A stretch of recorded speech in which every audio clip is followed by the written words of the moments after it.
Terus akhirnya Mang Jack kan hanya bisa menyelesaikan sekolah sampai SD. Tapi Mang Jack bisa bikin sekolah. Nah, di Ranca Ekek. Ya, nah. Pertama ya itu iya, di Ranca pertama Ekek saya dulu. di Ranca Ekek. Itu kenapa bisa dan awalnya gimana gitu? Jadi gini ya. Unsurnya kenapa saya bikin lembaga pendidikan itu dendam ya. Dendamnya dendam apa? Mungkin orang-orang tuh kok ada dendam apa nih? Jadi dendam ketika saya dulu ingin sekolah tidak bisa.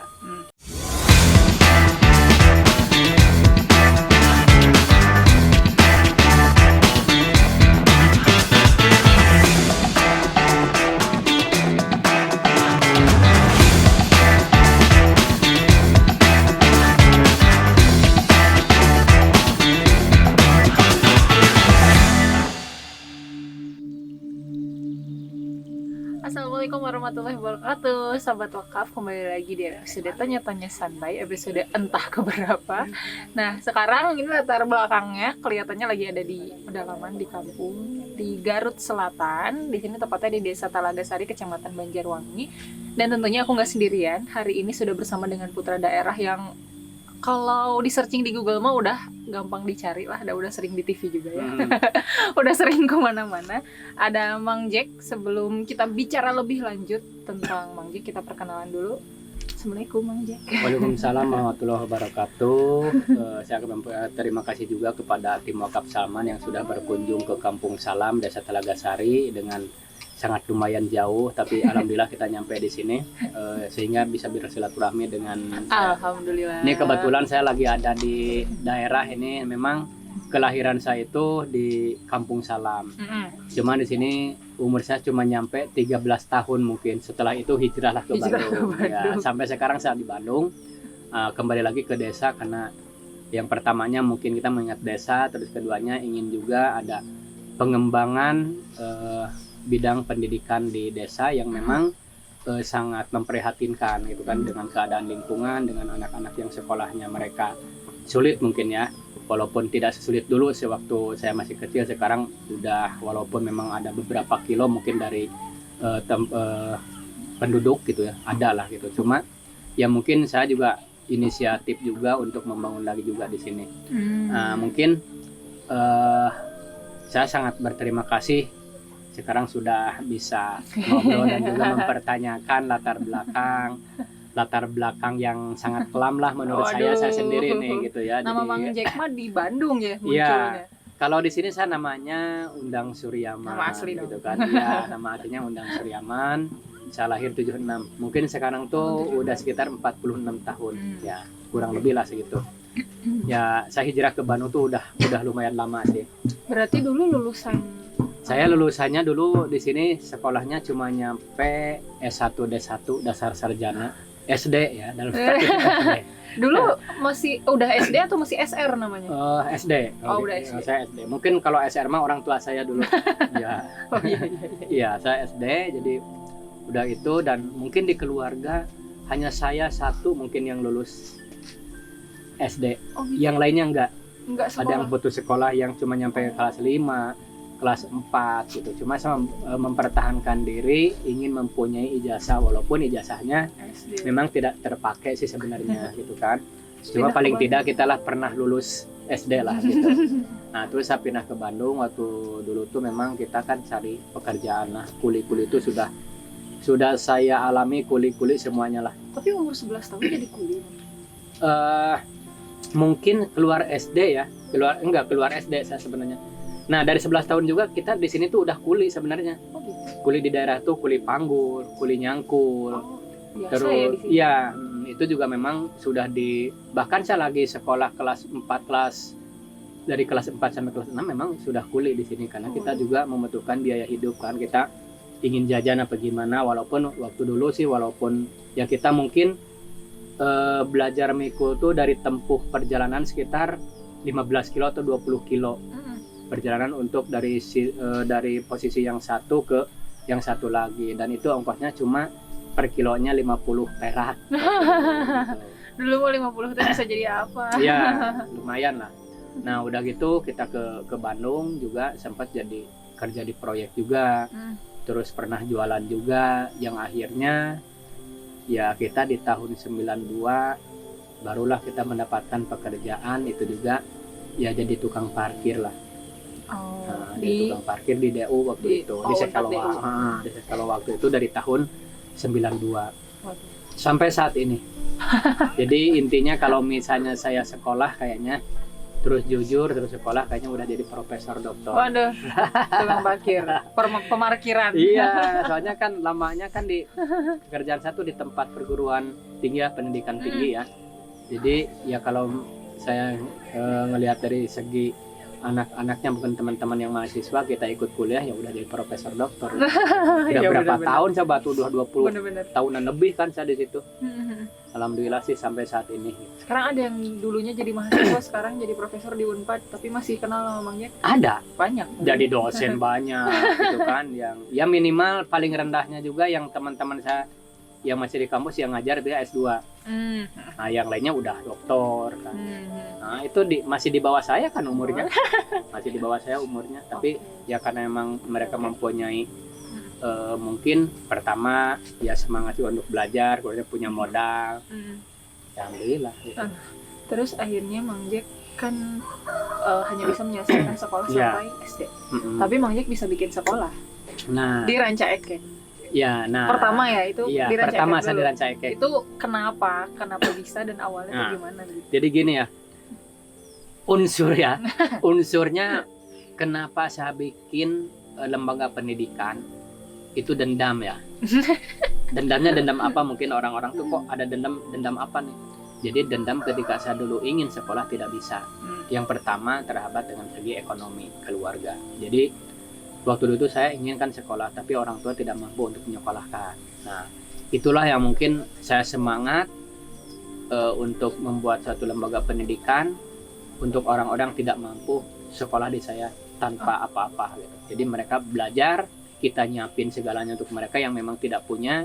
Dari segi pembelajaran misalnya alat-alat pembelajaran mereka juga gitu. Jadi intinya mereka jangan sampai dan orang tua juga menyekolahkan mereka tuh merasa berat gitu kan karena dengan pembiayaan. Nah, saya tidak mau seperti itu. Jadi takutnya nanti seperti saya lagi dengan ketakutan dan masalah biaya. Jadi yang sekarang tuh jangan seperti itu. Jadi istilahnya cukup hanya saya saja gitu kan yang menderita di situ. Jadi karena kadang-kadang kan orang-orang sekarang mah takutnya kan mentalnya juga kurang kuat lah. Mentalnya kurang kuat. Beda kan kalau misalnya saya mah kan intinya manusia dulu lah. Jadi istilahnya udah kuat dengan apapun di lapangan. Karena kan di lapangan kita ketemu dengan orang yang seperti apanya ketemu kan.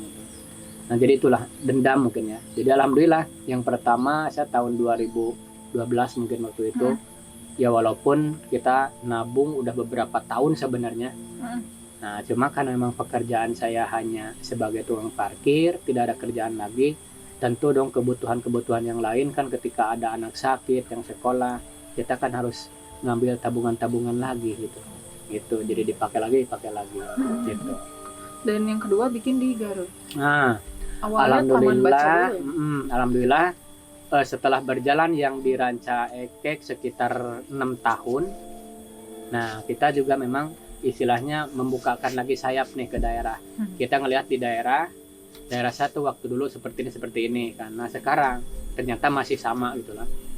Walaupun mungkin ya dari segi wilayahnya terus keluarganya juga sekarang udah pada bisa dibilang modern lah. Listrik juga sekarang sudah masuk. Kalau dulu kan boro-boro gitu ya. Jadi nah itulah saya ngelihat juga memang di lokasi di sini anak-anak banyak yang tidak sekolah dan saya selalu mempertanyakannya sama seperti Ranca Ekek. Kenapa kamu tidak sekolah?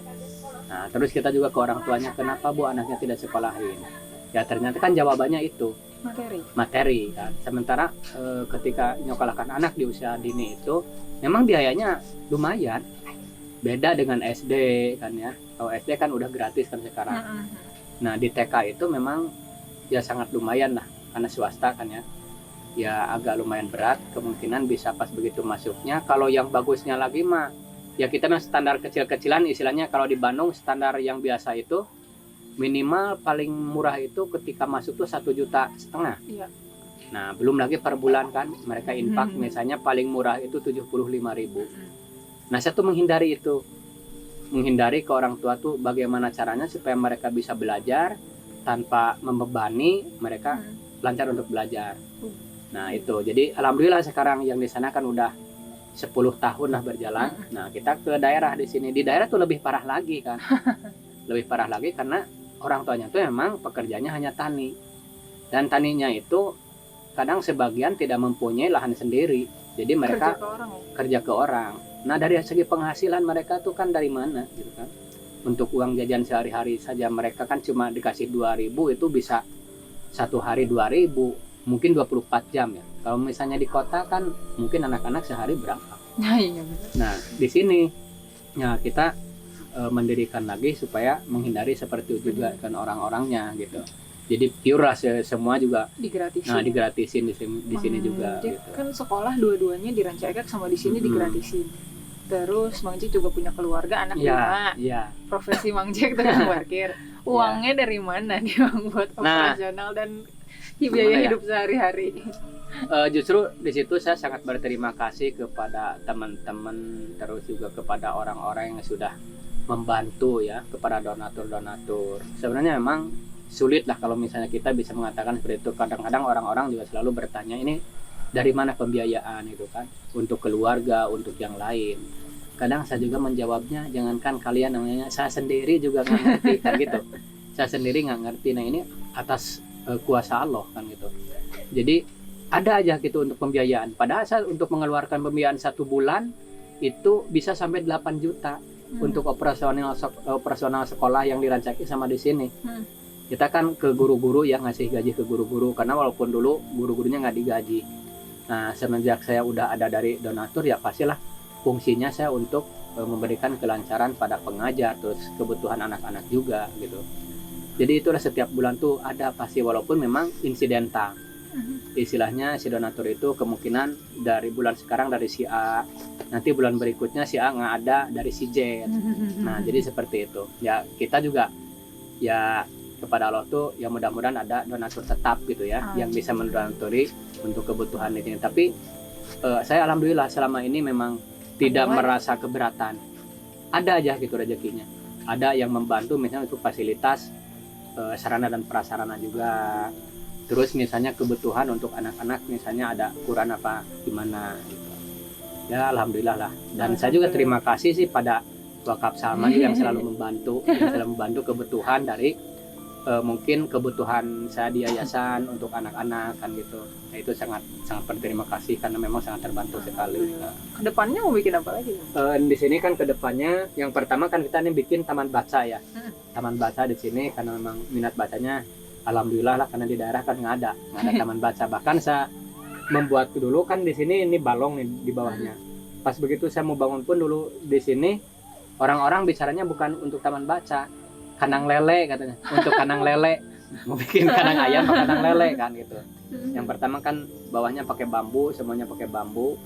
Nah orang-orang di daerah itu tahu-taunya pas begitu seperti ini terus ada buku. Nah itu yang ya mungkin buat mereka surprise gitu ya. Kok yang dulunya kita nyangka seperti ini, ternyata ini untuk sarana pendidikan juga untuk anak-anak. Yang makanya kan banyak di sini karena memang kebetulan ini ada di batasan 2 desa, perbatasan desa Padahurip sama Talagasari. Ini yang kita pertama kita bangun. Yang keduanya mungkin kita lagi bikin sekolah. Sekarang tuh masih mangkrak lah ya istilahnya. Masih bata, masih kosong gitu kan. Istilahnya masih beberapa persen lagi lah. Mungkin baru 50% lah. Nah, di sini nantinya yang dibangun itu untuk TK juga sama untuk PKBM. Nah, PKBM itu untuk anak-anak yang memang putus sekolah dulunya, kita bisa melanjutkan di sini. Untuk paketan gitu-gitu ya. Jadi ada kan yang cuma nyampe SMP misalnya kelas 2, mereka kan nggak dapat ijazah tuh. Ada yang SD misalnya nggak dapat ijazah. Nah, nanti di sini melanjutkan mereka akan dapat ijazah. Gitu. Jadi kita juga kerjasama dengan ya dari mungkin nantinya dari dinas gitu kan. Jadi supaya mereka tuh dapat ijazah. Jadi jangan sampai mereka tuh keluar SD kebingungan akhirnya nikah banyak janda. Jadi karena kecil-kecil kan. Jadi yang belum tahu kan cara misalnya mereka kehidupannya seperti apa, terus mentalnya juga kemungkinan masih gimana lah. ya karena memang sangat kebingungan, mungkin daripada mereka nganggur bagaimana, sekolah juga enggak, ya ada yang nikah, kan yang nikahnya yang keluar SD nikah. Nah itu kita menghindari dulu lah seperti itu, jangan sampai mereka tuh nikah di usia yang masih ya sangat- gitulah, ya masih Masih- potensial. gitu, minimal lah mungkin sekitar mereka tuh 20 tahun atau 18 Iya, tahun iya. kalau misalnya perempuan. Iya, iya. Ini kan kalau misalnya 15 tahun, 16 tahun mah kan masih, Sayang. nah itu. Jadi kita tuh menghindari itu kan. Jadi memang banyak di sini di lingkungan yang memang putus sekolah mereka. Jadi saya pengen nanti mereka tuh melanjutkan lagi gitu sekolahnya. Soalnya nggak tahu kan ke depannya seperti apa. Mungkin ke depan ketika saya juga mempunyai lembaga di sini kan butuh untuk nanti pengajar-pengajar yang lulusan-lulusan misalnya minimal lah SMA lah misalnya. Iya benar-benar. Mereka udah dapat ilmu kan gitu. Ini kalau misalnya SD kan sulit, bagi yang Iya, tidak sekolah. Nah itu yang diutamakan kan itu. Nah kemungkinan nanti yang lainnya lagi ya kebetulan karena kami di sini ada tanah, kita wakafin ke warga. Ya fungsinya untuk kepentingan umum. Kita juga bikin lapang olahraga untuk anak-anak mudanya, karena memang di sini tidak ada lapang pun juga mereka harus nyewa per bulan 300.000. Ya per bulan harus nyewa. Nah di sini saya ke anak-anak menggratiskan semua. Jadi tidak ada yang bayar di sini. Fasilitas-fasilitas bagus apapun kita tidak pernah meminta pungutan apa-apa. Mereka pakai, saya bangga gitu kan. Jadi istilahnya saya akan mewakafkan semua kepada orang-orang di sini. Yang penting kita saling menjaga, kita saling menyemangati untuk ya kepentingan semuanya gitu. Keren. Jadi kalau punya niat baik, seriusin memang. Ya insya Allah. Uang mau dari mana aja. Nah itu. Jadi yang penting kita niat dulu. Walaupun memang niat tuh udah mendapatkan pahala satu dari pahala niatnya tersebut. Tapi lebih bagus ketika kita niat itu memang secara langsung kita buktikan gitu. Dan saya tidak pernah kesulitan kok dari dulu, walaupun memang saya anak banyak gitu ya. Mungkin dari awalnya kita sangat kesulitan gitu ya, gimana nih untuk kebutuhan keluarga, kebutuhan yang lain. Tapi sampai saat ini alhamdulillah tidak merasa kesulitan sama sekali, karena ada aja jalannya gitu. Jadi kita tidak mencari pun ada juga orang yang mencari, menanyakan, Bang Jack gimana ini ya, kita jelasin. Oh boleh dong kita membantu nggak gini. Nah itu kan Allah tuh sudah memberikan jalan, walaupun ya ke siapa saja lah. Ya mungkin salah satunya kan dari Wakaf Salman pun juga bisa ke sini jauh-jauh nih. Ini kan perjalanan dari Bandung ke sini tuh bisa kita memakan waktu sekitar 4-5 jam. Nah dengan jalan yang sangat luar biasa. Luar biasa kan. Nah kalau kita secara logikanya ngapain sih jauh-jauh terus jalannya seperti itu, kita capek misalnya. Apalagi kalau misalnya di sosial itu kan kita cuma menyampaikan atau gimana, kan capeknya luar biasa, bukan usaha nih, bukan bisnis. Nah kalau misalnya kita ngelihatnya ke sana, nggak mungkin kan ketemu gitu. Tapi karena mungkin didasari dengan kita menjalankannya dengan ikhlas lillahi ta'ala, ingin berkunjung, kita ingin tahu, siapa tahu ketika ada para donatur yang ingin membantu bisa melalui PIP kan gitu. Nah bisa menyampaikan, bahkan kita kan sudah tahu lokasi dan kondisi. Jadi itu kan pengen lebih pas kemanfaatannya gitu. Oke, Masya Allah. Gitu. Jadi Sahabat Wakaf, ini di tengah pelosok Garut Selatan ada satu semacam lingkungan lentera gitu ya, di tengah Garut Selatan. Ini adalah salah satu sentra pendidikan, dan teman-teman juga bisa ikut kontribusi untuk bantu Mang Jack, bantu warga di sini juga untuk bisa merasakan pendidikan dengan cara yang mudah. Jadi kalau punya niat baik juga jangan ragu, karena insya Allah nanti banyak banget orang yang bantu dan pasti ada jalannya. Sampai jumpa di TTS episode berikutnya. Udah.